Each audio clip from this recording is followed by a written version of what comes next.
বিরক্ত করছে। আপনি ভাবছেন, ইস, যদি এই সমস্যাটা পার করতে পারতাম, জীবন মনে হয় প্রশান্তিতে পরিপূর্ণ হয়ে যেত। আমাদের সবারই জীবনে কোনো না কোনো সমস্যা রয়েছে যা আমাদের শান্তিতে ঘুমাতে দেয় না। আর আমরা ভাবতে থাকি, ওহ ভাই, যদি এই সমস্যাটা চলে যেত অনেক ভালো থাকতাম। কিন্তু জানেন কি হয়? যদি এই সমস্যাটা চলে যায়, পরবর্তীতে আরেকটা এসে হাজির হয়। আর যখন নতুন সমস্যা এসে দেখা দেয়, আপনি ভাবেন পূর্বের সমস্যাটা আরও সহজ ছিল। এটা তো অনেক বড় সমস্যা। আপনি যদি আল্লাহর উপর ভরসা রাখতে পারেন, আল্লাহ আপনাকে কি দিবেন? তিনি আপনার সমস্যা শেষ করে দেন না। এই পৃথিবীর জীবনে আপনি কখনো সমস্যা ছাড়া থাকতে পারবেন না। যদি সমস্যা চলে যেত, তাহলে ইয়াকুব আলাইহিস সালামের জন্য আমাদের তুলনায় অনেক আগেই সেটা দূর হয়ে যেত। যদি ঈমান থাকার মানে হয় আপনার কোনো সমস্যা থাকবে না, তাহলে মরিয়ম আলাইহিস সালামের কোনো সমস্যা থাকা উচিত ছিল না। রাসূল সাল্লাল্লাহু আলাইহি সাল্লামেরও কোনো সমস্যা থাকার কথা ছিল না। আল্লাহর কাছাকাছি মানুষদের জীবনী পড়লে আপনি দেখবেন তাদের জীবন ছিল সমস্যায় পরিপূর্ণ, বড় বড় সমস্যা।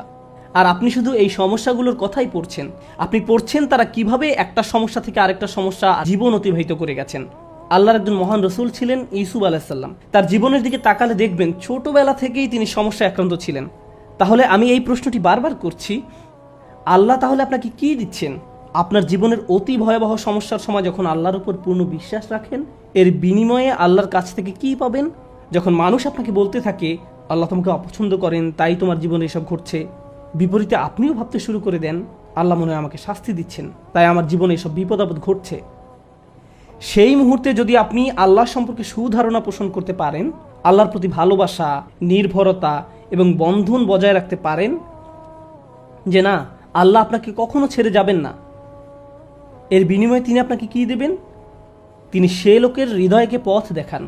আমি আপনাদের গ্যারান্টি দিচ্ছি, যদি আপনার সমস্যা চলে যায়, যদি সে সমস্যাটা অর্থ সংক্রান্ত হয়ে থাকে, এরপর অর্থ আসতে থাকে, যদি এটা পারিবারিক সমস্যা হয়ে থাকে এবং সমস্যাটা দূর হয়ে যায়, এই দুনিয়ার কোনো অর্জনই সেই একটা গিফটের তুলনায় কোনো মূল্য বহন করে না। আর সে একটি গিফট হলো ইয়াহদি কলবাহু। তিনি সে লোকের হৃদয়কে পথ দেখান। আপনার অন্তরে প্রশান্তি থাকবে। জীবনে যাই ঘটুক না কেন, আপনার মুখে তখনও হাসি থাকবে। তখন মানুষ আপনার দিকে তাকিয়ে বলবে, আরে তুমি হাসছো কেন? তুমি কিভাবে ঠিক আছো? দেখো না তোমার কি অবস্থা হয়েছে। আপনি তখন বলবেন, হ্যাঁ, সব ঠিক আছে। যদি আপনি এই আচরণ রপ্ত করতে পারেন, এমন অনেক মানুষ রয়েছে যাদের টাকার কোনো অভাব নেই, তারপরেও তারা ঘুমাতে পারে না। আপনার কল্পনায় যেসব কিছু মানুষের জন্য সুখ নিয়ে আসার কথা, তার সবই তাদের আছে, কিন্তু তবু তাদের মানসিক শান্তি নেই। তাদের নেই সেটা। তারা নিজেদের উপর খুশি নয়, বিভিন্ন রকম ড্রাগ এবং মদ পান করে, বাস্তব দুনিয়া থেকে নিজেদের সরিয়ে রাখে। তারা বাস্তবতার মুখোমুখি হতে পারে না। অন্য মানুষরা তাদের ভিডিও দেখে বলে, ওয়াও, তাদের বাচ্চাদের দোলনাটা কি সুন্দর, তাদের গাড়িটাও কি চমৎকার, আমরাও এগুলো চাই। ইয়া লাইতালানা মিসলা মা উতিয়া করুন, ইস, কারুনের যা আছে আমার যদি তা থাকতো। বসের মতো জীবন।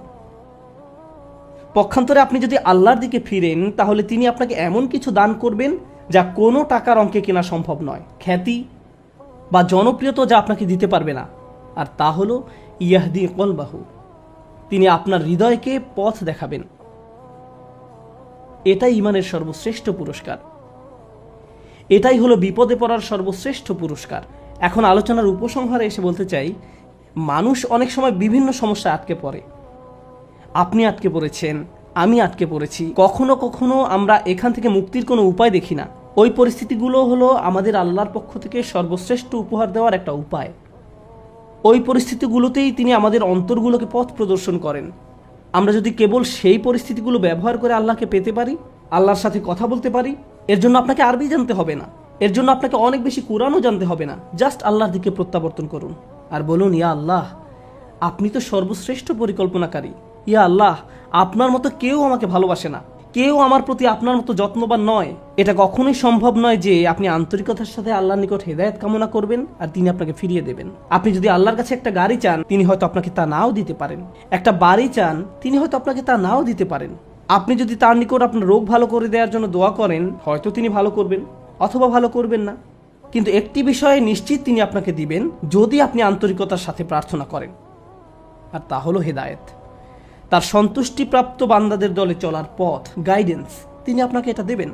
আর যখন তিনি আপনাকে এটা দান করবেন, তখন এমনিতেই অন্য সব সমস্যার সমাধান হয়ে যাবে।